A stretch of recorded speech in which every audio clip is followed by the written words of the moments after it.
സമയം രാവിലെ 8:15. എന്നത്തെയും പോലെ ജോലിക്കായി വീട്ടിലേക്ക് എത്തിയതായിരുന്നു വീട്ടുജോലിക്കാരി രേവമ്മ. എന്നാൽ കണ്ടത് വീടിനുള്ളിൽ രക്തത്തിൽ കുളിച്ചു കിടക്കുന്ന 2 മൃതദേഹങ്ങൾ.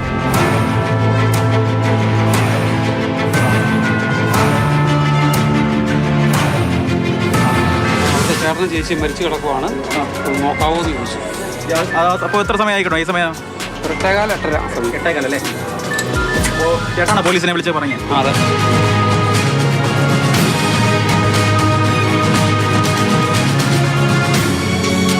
മുഖം നമുക്ക് വല്ലാതെ പരിക്കാണ്. ഈ സാധാരണ ഈ അന്യസംസ്ഥാന തൊഴിലുകൾ നടത്തുന്ന തരത്തിലുള്ള കൊലപാതകമാണ്. അതൊരു ക്രൂരമായ കൊലപാതകം തന്നെ, അതിദാരുണമായ സംഭവമാണ്. കേരളത്തിലോ നമ്മുടെ രാജ്യത്തൊരിക്കലും ആർക്കും ഇങ്ങനെയൊരു ദുര്യോഗം വരാതിരിക്കട്ടെ എന്ന് പ്രാർത്ഥിക്കുക.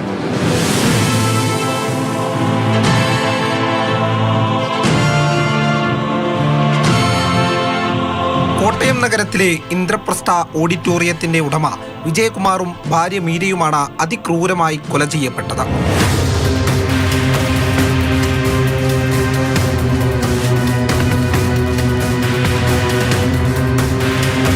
കോടാലി ഉപയോഗിച്ച് നടത്തിയ നിഷ്ഠൂരമായ കൊലപാതകം. മുഖത്ത് കോടാലി കൊണ്ട് പലതവണ മർദ്ദിച്ചിരുന്നു.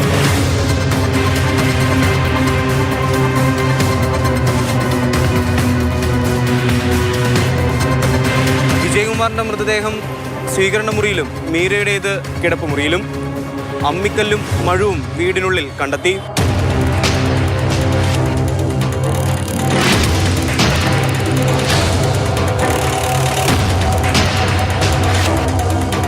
മുൻവാതിലിന് സമീപമുള്ള ജനൽപ്പാളിയിൽ ദ്വാരമുണ്ടാക്കിയാണ് കൊലയാളി അകത്തു കയറിയത്. വീട്ടിൽ നിന്ന് തന്നെ എടുത്ത കോടാലി ഉപയോഗിച്ചായിരുന്നു കൊലപാതകം. വെപ്പൺ എടുത്തിരിക്കുന്നതും ഈ വീടിൻ്റെ ഔട്ട് ഹൗസിൽ നിന്നാണ് വെപ്പൺ എടുത്തിരിക്കുന്നത്. ആ വെപ്പണാണ് ഉപയോഗിച്ചിരിക്കുന്നത്. വെപ്പൺ നമുക്ക് ലഭ്യമായി.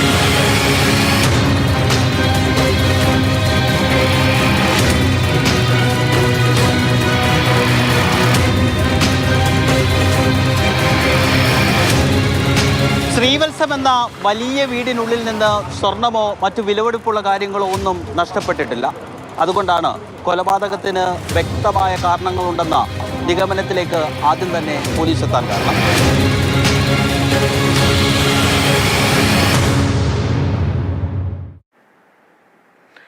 ആസൂത്രിതമായ കൊലപാതകമെന്ന് ഉറപ്പിച്ചപ്പോഴാണ് പലയിടത്തു നിന്നായി ചില സംശയ സ്വരങ്ങൾ കേട്ടു തുടങ്ങിയത്.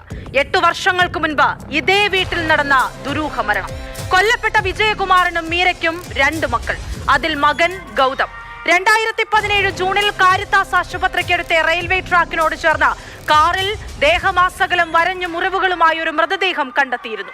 28-കാരൻ ഗൗതമിന്റെ മരണം ആത്മഹത്യയെന്ന് ലോക്കൽ പോലീസ് ഉറപ്പിച്ച കേസിൽ CBI അന്വേഷണത്തിനായി കോടതി വരാന്തകൾ കയറിയിറങ്ങിയത് വിജയകുമാർ തനിച്ച്. അങ്ങനെ CBI കേസ് ഡയറി തുറന്ന് ദിവസങ്ങൾക്കകം ഗൗതമിന്റെ മാതാപിതാക്കൾ കൊല്ലപ്പെട്ടത് ദുരൂഹത ആഴത്തിൽ വർദ്ധിപ്പിച്ചു. 3 മരണങ്ങൾക്കും പിന്നിൽ ഒരാൾ തന്നെയോ എന്നായി ചോദ്യം.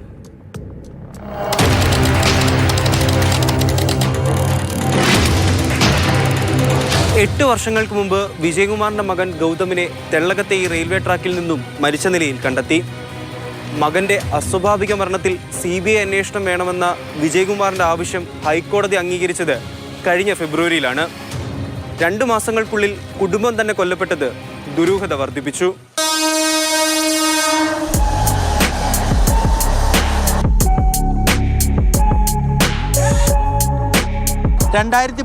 ജൂണിലാണ് വിജയകുമാറിന്റെ മകൻ ഗൗതം മരിക്കുന്നത്. ഇവിടെ തൊട്ടടുത്ത് തന്നെയുള്ള കാരിത്താസ് ലെവൽ ക്രോസിൽ നിന്ന് യുവാവിന്റെ മൃതദേഹം കണ്ടെത്തുകയായിരുന്നു. ആത്മഹത്യയാണെന്നായിരുന്നു പോലീസിന്റെ കണ്ടെത്തൽ. ഇത് പറഞ്ഞുകൊണ്ട് തന്നെ കേസ് റിപ്പോർട്ട് കോടതിയിൽ സമർപ്പിക്കുകയും കേസ് അവസാനിപ്പിക്കുകയും ചെയ്തു. എന്നാൽ മകന്റെ മരണത്തിൽ ദുരൂഹതയുണ്ടെന്നും വിശദമായ അന്വേഷണം വേണമെന്നും ആവശ്യപ്പെട്ട് വിജയകുമാർ ഹൈക്കോടതിയെ സമീപിക്കുകയായിരുന്നു. കാരണം അതിനായി അദ്ദേഹം മുന്നോട്ട് വെച്ച ചില കാരണങ്ങളൊന്ന്, സാമ്പത്തിക ഭദ്രതയുള്ള കുടുംബത്തിലെ ഒരു യുവാവ് മറ്റ് യാതൊരു വിധമായ സാമ്പത്തികമായോ വ്യക്തിപരമായോ കാരണങ്ങളില്ലാതെ എന്തിന് ആത്മഹത്യ ചെയ്യണം എന്നു മാത്രമല്ല, മഹസറിലെയും ഒപ്പം തന്നെ പോസ്റ്റ്മോർട്ടത്തിലെയും ചില കണ്ടെത്തലുകൾ കൊലപാതകത്തിലേക്ക് വിരൽ ചൂണ്ടുന്നുണ്ട്. ഇതൊന്നും കേരള പോലീസ് അന്വേഷിച്ചില്ല എന്നുള്ള അച്ഛൻ്റെ വാദം കോടതി അംഗീകരിക്കുകയും CBI അന്വേഷണത്തിന് ഉത്തരവിടുകയും ചെയ്തു. കേരള പോലീസിൻ്റെ കണ്ടെത്തലേ അത് സ്വയം ഉണ്ടാക്കിയ പരിക്കാണെന്നാണ്.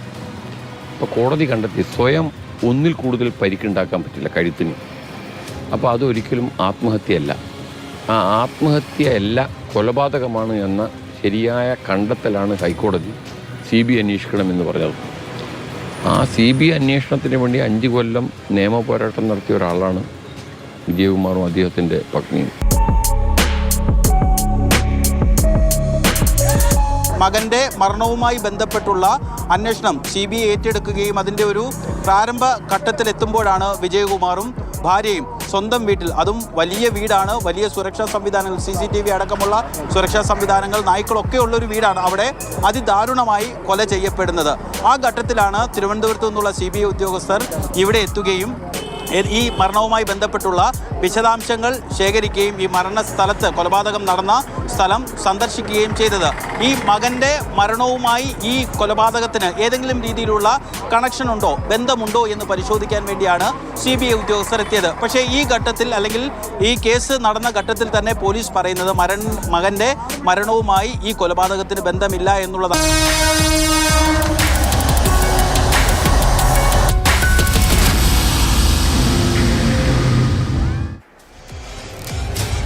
ഗൗതമിന്റെ മരണവും ശ്രീശൈലത്തിലെ ഇരട്ട കൊലപാതകങ്ങളും തമ്മിൽ ബന്ധമില്ലെങ്കിൽ പിന്നെ ആര്? ഒരു ഇതര സംസ്ഥാന തൊഴിലാളിയിലേക്ക്, അതായത് ഒരു പേരിലേക്ക് മാത്രം പോലീസ് ശ്രദ്ധ കേന്ദ്രീകരിച്ചു. അമിത് ഒറാങ്, അസം സ്വദേശി. 10 മാസം മുൻപുള്ള ഒരു വൈരാഗ്യത്തിന്റെ കഥ പോലീസിന് കിട്ടി. പ്രതികാര കൊലപാതകമെന്ന് മനസ്സിലായി.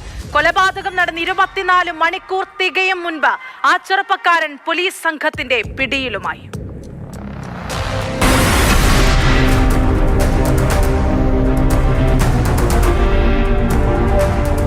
ആദ്യഘട്ടത്തിൽ തന്നെ ഇതര സംസ്ഥാന തൊഴിലാളിയാണ് കൊലപാതകം നടത്തിയെന്ന സംശയം പോലീസിനുണ്ടായിരുന്നു. എന്നാൽ കൂടുതൽ ഉറപ്പിക്കുന്നതിന് വേണ്ടിയായിരുന്നു പിന്നീടുള്ള അന്വേഷണങ്ങൾ. ആ അന്വേഷണം ചെന്നെത്തിയത് 10 മാസം മുൻപുള്ള മറ്റൊരു മോഷണത്തിലേക്കാണ്.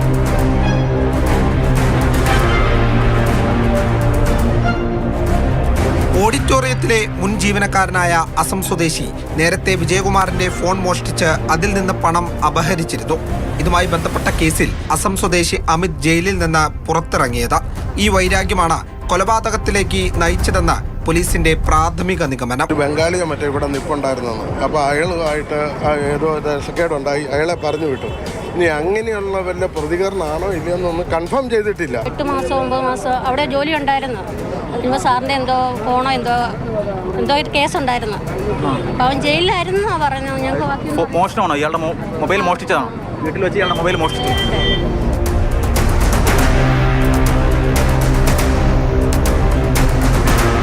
കോട്ടയം നഗരത്തിലെ പ്രധാനപ്പെട്ട ഓഡിറ്റോറിയങ്ങളിൽ ഒന്നാണ് ഇന്ദ്രപ്രസ്ഥം. ആ ഇന്ദ്രപ്രസ്ഥത്തിൻ്റെ ഉടമയാണ് കൊല്ലപ്പെട്ട വിജയകുമാർ. ഏകദേശം 10 മാസം മുൻപാണ് അസം സ്വദേശിയായ അമിത്തിനെ വിജയകുമാർ ആ സ്ഥാപനത്തിൽ ഒരു സെക്യൂരിറ്റി ജീവനക്കാരനായി നിയമിക്കുന്നത്. രാത്രിയിൽ കിടക്കുന്നതിന് വേണ്ടി ഈ വീട്ടിലേക്കായിരുന്നു അമിത് എത്തിയിരുന്നത്.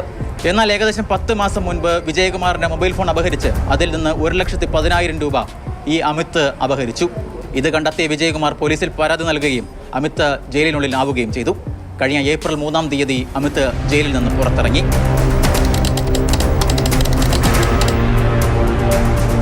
കൃത്യം നടന്ന് മണിക്കൂറുകൾക്കുള്ളിൽ തന്നെ പ്രതി ആസം സ്വദേശി അമിത് ആണെന്ന് പോലീസ് സ്ഥിരീകരിച്ചു.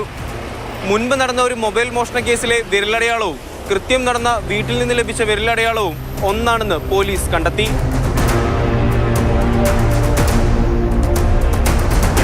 കേരളത്തെ നടുക്കിയ തിരുവാതിക്കൽ ഇരട്ടക്കൊലപാതക കേസിൽ പ്രതിയായിട്ടുള്ള അസം സ്വദേശി അമിത് ഒറാങ്ങിനെ തൃശ്ശൂരിനടുത്തുള്ള മാളയ്ക്കടുത്ത് നിന്ന് പിടികൂടുന്നത്. സഹോദരന്റെ കോഴി ഫാമിൽ ഒളിവിൽ കഴിയുന്നതിനിടയിലാണ് ഈ പ്രതിയായിട്ടുള്ള അമിത്തിനെ കേരള പോലീസ് അതിസാഹസികമായി അവിടെ ചെന്ന് പിടികൂടുന്നത്. ഒരിക്കലും താൻ പിടിക്കപ്പെടില്ല എന്നൊരു ആത്മവിശ്വാസം ഈ പ്രതിക്കുണ്ടായിരുന്നു. കാരണം ഇതിനു മുൻപ് തന്നെ പലതവണ മോഷണമൊക്കെ നടത്തിയ ആളാണ് ഈ പ്രതി എന്ന് പറയുന്നത്. പല മൊബൈൽ മോഷണ കേസുകളിലും പ്രതിയാണ്. പിടികൂടുന്ന സമയത്തൊക്കെ തന്നെ 10-ലധികം മൊബൈൽ ഫോണുകൾ ഈ പ്രതിയുടെ കൂടെ ഉണ്ടായിരുന്നു.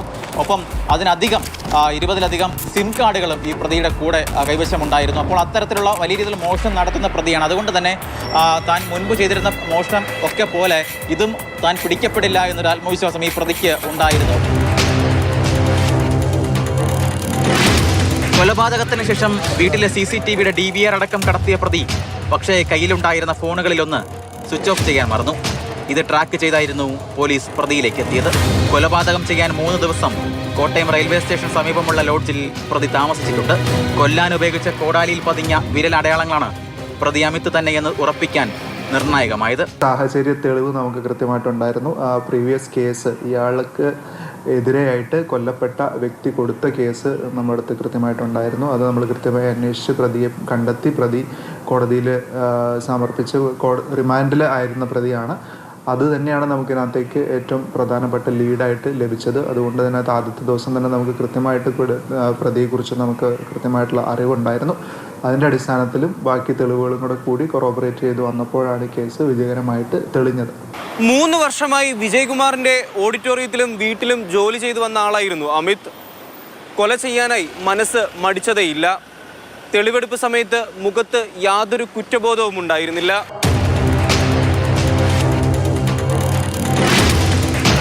രാവിലെയോടെ കസ്റ്റഡിയിലെടുത്ത പ്രതിയെ ഉച്ചയോടെ കോട്ടയത്ത് എത്തിച്ചു. ആദ്യഘട്ടത്തിൽ തന്നെ ചോദ്യം ചെയ്യലൊക്കെ തന്നെ പൂർത്തിയാക്കിയിരുന്നു. അതിനുശേഷം വൈദ്യപരിശോധന നടത്തി തുടർന്ന് ഈ കേസിലെ ഏറ്റവും നിർണായകമായ തെളിവെടുപ്പിലേക്ക് അന്വേഷണ സംഘം കടന്നു. അതിൽ ഏറ്റവും പ്രധാനമെന്ന് പറയുന്നത് CCTV ദൃശ്യങ്ങൾ തന്നെയായിരുന്നു. കാരണം ആ കൊലപാതകം നടന്ന സമയത്ത് ആ വീടിനുള്ളിൽ എന്താണ് നടന്നത് എന്നത് സംബന്ധിച്ച് കൂടുതൽ വ്യക്തത വരണമെങ്കിൽ ഈ CCTV ദൃശ്യങ്ങൾ കണ്ടെടുക്കേണ്ടതായിട്ടുണ്ട്. അത്തരത്തിൽ ഈ CCTVയുടെ DVR എവിടെയാണ് താൻ കളഞ്ഞത് തുടങ്ങിയ കാര്യങ്ങളൊക്കെ തന്നെ പോലീസിനോട് ഈ ചോദ്യം ചെയ്യലിൽ തന്നെ പ്രതി വിശദീകരിച്ചിട്ടുണ്ടായിരുന്നു. തുടർന്ന് ഈ കൊല നടന്ന വിജയകുമാറിൻ്റെ വീടിൽ നിന്ന് ഏകദേശം 300 മീറ്റർ പുറകിലായിട്ടുള്ള ഒരു തോട്ടിൽ താൻ ഇത് കളഞ്ഞു എന്നാണ് പോലീസിന് മൊഴി നൽകിയത്. അവിടെ പരിശോധന നടത്തി, നാട്ടുകാരുടെ സഹായത്തോടെയാണ് പരിശോധന നടത്തിയത്. ആ പരിശോധനയിൽ തെരച്ചിലൊക്കെ തന്നെ ആ DVR ഉൾപ്പെടെ കണ്ടെത്താനും പോലീസിന് കഴിഞ്ഞു.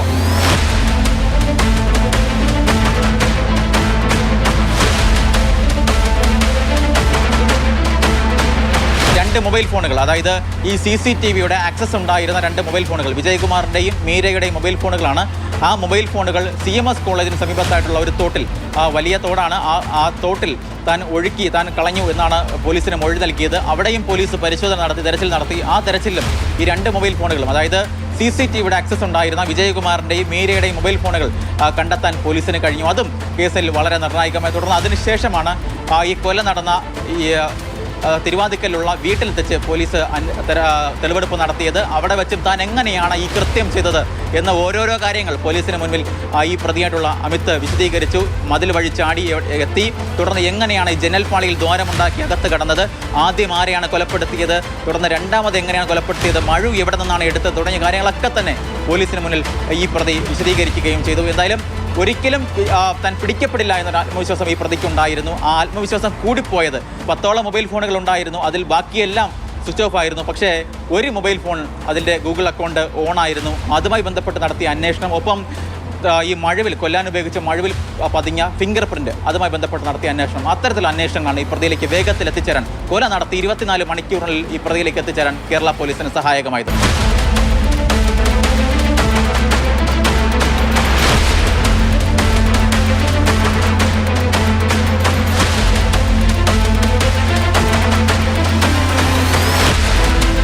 ഏപ്രിൽ 22-ാം തീയതിയാണ് കേസ് നമുക്ക് റിപ്പോർട്ട് ചെയ്യുന്നത്. ഏപ്രിൽ 23-ാം തീയതി രാവിലെയോടുകൂടി തന്നെ പ്രതിയെ പിടിക്കാൻ സാധിച്ചു. നിർണായകമായിട്ടുള്ള ശാസ്ത്രീയ തെളിവുകളും സാഹചര്യ തെളിവുകളും എല്ലാം കളക്ട് ചെയ്തു. എത്രയും വേഗം പരമാവധി തെളിവുകൾ സ്ക്രിപ്റ്ററി വർക്ക് പൂർത്തിയാക്കി നമ്മൾ കോടതിയിൽ സമർപ്പിക്കാനാണ് നിലവിൽ ഉദ്ദേശിക്കുന്നത്. തിരുവാതുക്കൽ ഇരട്ടക്കൊലക്കേസിൽ കുറ്റപത്രം സമർപ്പിക്കാനൊരുങ്ങുകയാണ് അന്വേഷണ സംഘം. കേരള പോലീസിന്റെ അതിഗംഭീര അന്വേഷണ മികവിന് ഉദാഹരണമാണ് കൃത്യം നടന്ന് 24 മണിക്കൂറിനുള്ളിൽ കൊലയാളിയിലേക്ക് എത്തിയത്. മാതൃഭൂമി ന്യൂസ്, കോട്ടയം.